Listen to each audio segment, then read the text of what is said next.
Hello guys, welcome back, and I hope you all will be doing great.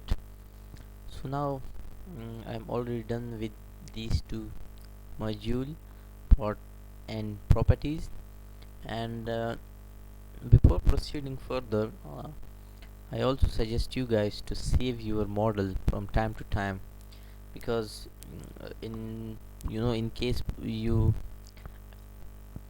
you will lose your data in case of any sudden power break, or even when your computer just shut down suddenly for no reason, so you will lose your progress. So it's a good idea to save your model from time to time. See, when you just click this, it's showing that the model database has been saved to this path. So now we already have defined our parts and property in my previous videos. So if you are new here and you do not know, I suggest you to go through those two videos first, and then you will be able to know what's going on here. And now we need to assemble our model. You can click here, and I already because I already have imported these instant. Let's just delete all those.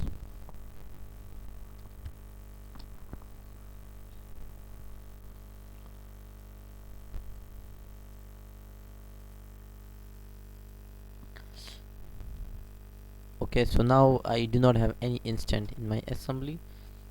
Now I can click on this icon, create instant, and these are my parts that I have defined here. So I need to choose all of them. You can hold shift key and click on the last one, but make sure that you check this thing auto offset. It will help you to identify each object separately, and you also need to assign the instant type, that whether it is a mesh on pod or mesh on instant. uh, Dependent mean that you need to mesh each and every part separately, and independent mean mesh on instant. You can select all of them at a time and just mesh them. If your model is simple, and most of the parts of your model are similar, for example most of them are beams and column, and you want them to assign same similar mesh size, so it is a good and time saving idea to choose independent mesh. However, if you are using any kind of complex model and you want your the geometry of your model is such that you need to assign different mesh to different object. For example, if you have this, let's suppose if that is steel beam and you are using nut and bolt system, so probably you would like to assign different mesh size to your nut and bolt and different mesh size to your steel beam. So that depends on your model. Anyhow, I'm selecting independent, and you can click OK. Here is the rotate icon. You can rotate your view, and here you also need to identify that which is your beam, which is your column, which of rebars is your main reinforcement, and which of them is stirrups, and which of them is for beam, and which of them is for column. Anyhow, you can also check it from here by click this. It will highlight that part here, here. See, yeah. So now I need to assign those things. The first thing is that I need to assign my beam in horizontal direction and my column in vertical direction.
So I think here a good idea is that before proper, you know, assignment of these two, it's always a good idea to assemble those uh, parts according to your own choice, I guess. For example, you can bring the beams and its reinforcement, these two here, and you can bring these two with the column here, and then you can create all these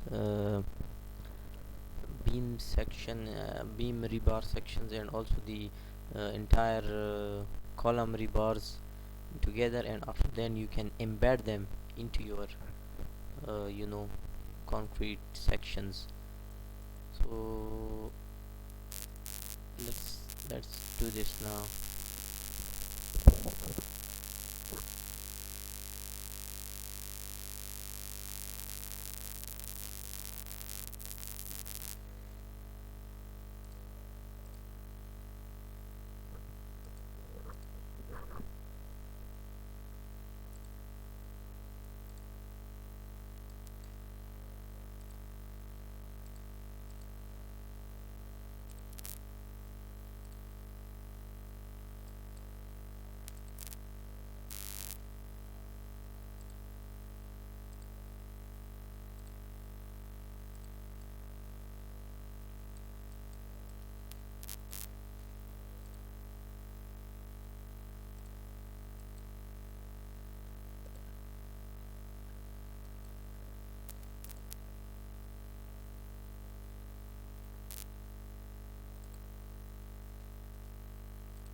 So now I've almost set up my vertical rebar and set up in the direction that I wanted.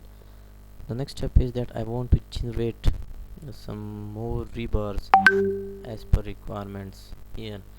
So we have three rebar here in my beam and column. Let me confirm it from here as well. Okay, three here in the top, three in the bottom, and we have total number of 8 rebar in our column section and 6 rebar in our beam section. Alright, so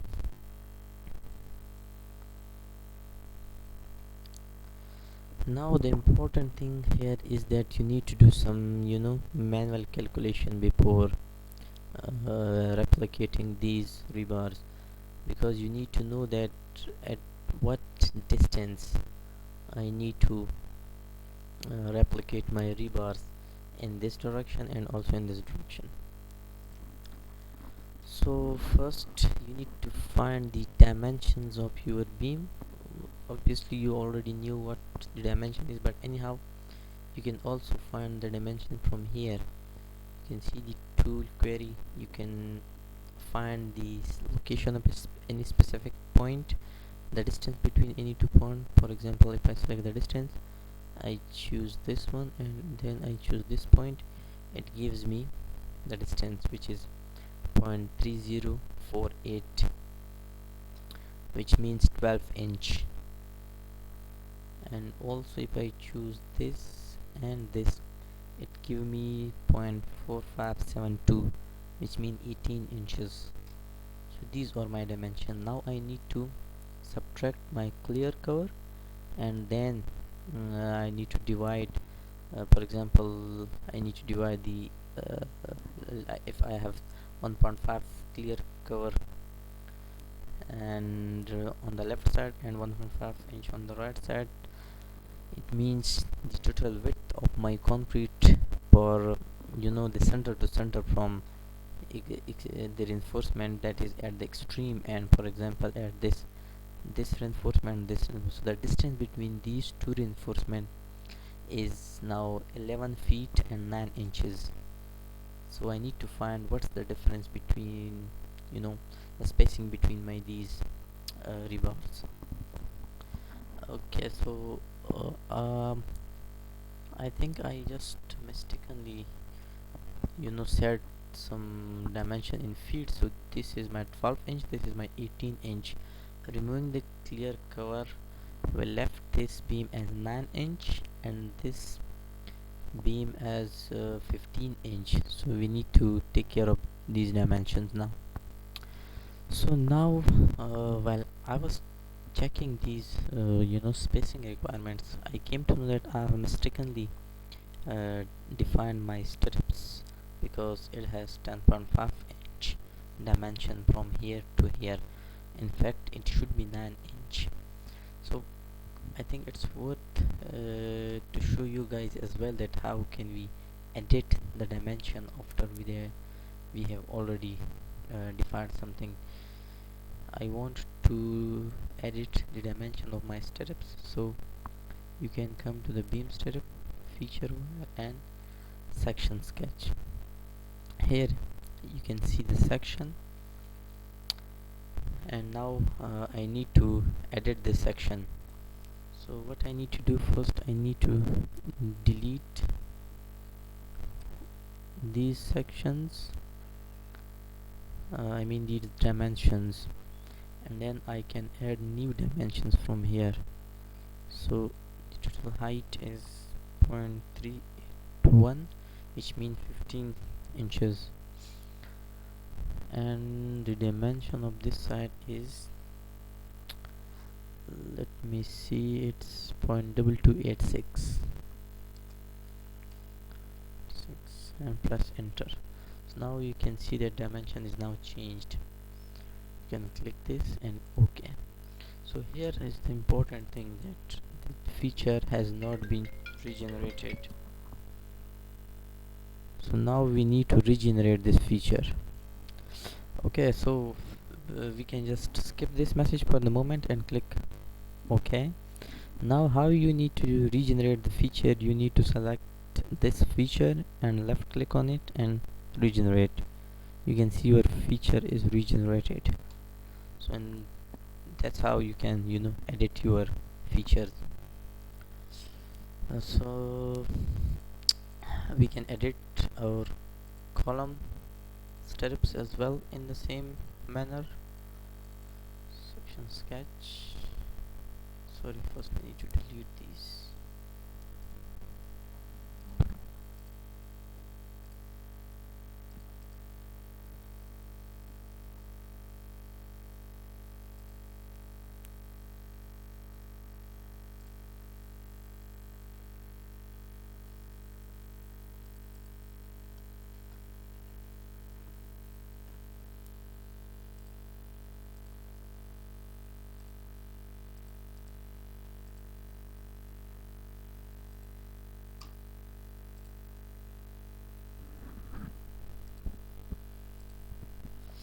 So now we can start our assembly and do all calculations and assigning our model again. Alright, so what we are going to do is we can click this icon linear pattern. First we need to select this and just linear pattern, first we need to select the linear pattern option, and then it asks us to select the instant that you want to duplicate. We can select this icon and done. So by default it will regenerate two features, in fact one feature in y direction and two feature in x direction, but I do not want them in x direction. So what I can do is I can click on this icon directions, and then I can choose z as my direction. So you can see that one has this upward direction and another is moved to the z direction. But now I need to choose my and change my distance, which is 0.3343, which means at 4.5 inches. And also I have 3 rebars in this section, so I can mix you whatever you want. You can extend number of rebars based on your requirement, but anyhow I have only 3 rebars here, and in the y direction my spacing is 0.381, which means 15 inches, and I can click OK. See, I have generated rebars. Now I can do the same for the column rebar. First let's just move this from here to here. Okay, now I can choose linear pattern, this one. Okay, sometimes this may appear. Why? Because sometimes the ABAQUS take that measurement by default a very small or a very large value, which is unacceptable. You can just simply dismiss it, and let me show you what does that mean. You can see e power minus 16, which is too small, so just delete this, and it has 0.1143, which is 9 inches, and this is also 0.1143, which is 9 inches. Alright, next thing is that we need to assign the directions, which is important. So I can choose this. I need to have one in my z direction. Okay,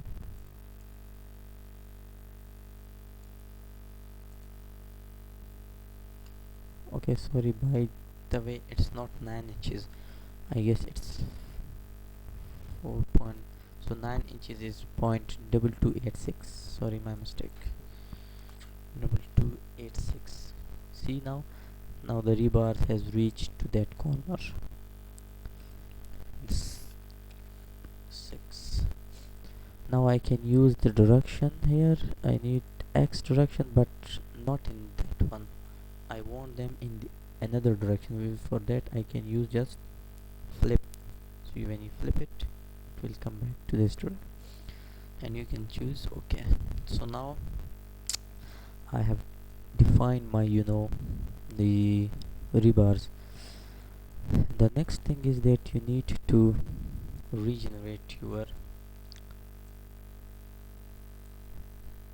stirrups based on the spacing requirement. Here we can see it's number 3 bar at 3 inch center to center spacing. So let's do some calculation. 3 inches, which means 0.0762 meters. Okay, so click done. You see by default it generates some, but I do not want these two, so I can just click this one as 1. It's now not editable because I removed them, and here I can enter my spacing, which is 0.0762 0762. Okay, see, it generated a rebar, but I want more rebar space, sorry, steps to generate in this direction. Okay, now here you need to carefully uh, you know uh, proceed your steps in that direction, because let's suppose I have 34, 35, 36. If I choose 36, it will come to the end of my beam, but I do not want it. It's I can remove one. It will almost give me 3-inch gap, which I can utilize for my uh, clear cover of the concrete. So the 35 are okay. So now there is important thing here as well. Here, if just take a look, here we have some spacing, but we do not have some spacing here. So what we can do, we can select all of the stirrup and move them in this direction. By how much? By 1.5 inch. This is one way. By the way, if you do not know what the dimension of these 2 points is, you can find it from here, the distance. So it's always a good idea to find the distance between these 2 points and then move the stirrup accordingly. So we can see it's 76.2 e power minus 3, which means it is 3 inches. Okay, so let's what or what 0.5, which is this much. So I need to move my stirrup at this much in the negative x direction. So by the way, it also depends on the reference point which you choose. So let's do this. First I need to just make this a little strip so that I can select it easily, and now I can choose translate instant, select all these instances and done it. Okay, sorry, by the way, before translating these instances, I want to know the location of this point.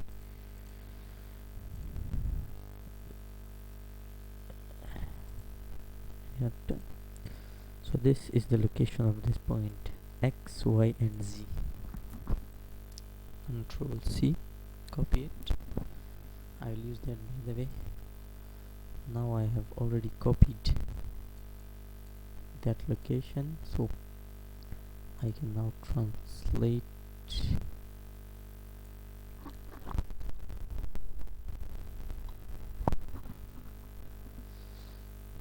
done it, and now I need to select the starting location.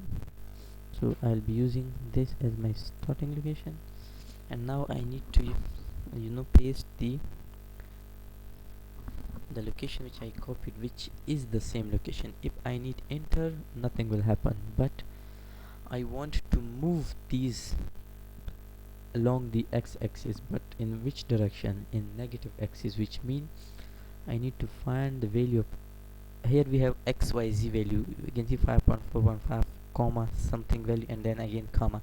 So these are x, y and z, and I have 5.415 in x direction. So I can use this calculator, and it is 5.415 negative sign. We have 1.5 inch, which is 0.0381. 0.0381. So instead of this x, if I put this value of x, it will move this point in negative x direction. So what was that? 5.3769. 3769. And when press enter, so now position of instant, here it will ask you whether it is correct or not. If it will always give you a preview, and you can rotate this and check this. Okay, so now it looks okay. You can search it, and after that you can click OK. By the way, if something unusual happens, So you can just simply cancel the procedure and it will bring back, the state to its original position. So here we have, okay, right. So this is how you will, you know design the reinforcement for your beam section. So I will do the same procedure for the column section as well.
So now we are done with the you know defining or enforcement. By the way, you might have observed that I mistakenly write 1191 instead of 0.1191, so my rebar just disappeared somewhere in the back, so we crossed them and just did it again. So I believe that's all for this video, because I do not want to make the video too long. It's already 32 minutes, and I'll see you in the next video in where we will embed these rebar inside the or reinforce or so concrete section, and also we will assign the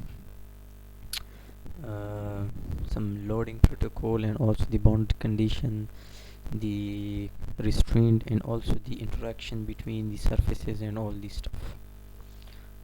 Okay, I hope you like this video. If you are new, please do not forget to subscribe to my YouTube channel. Thank you for your time.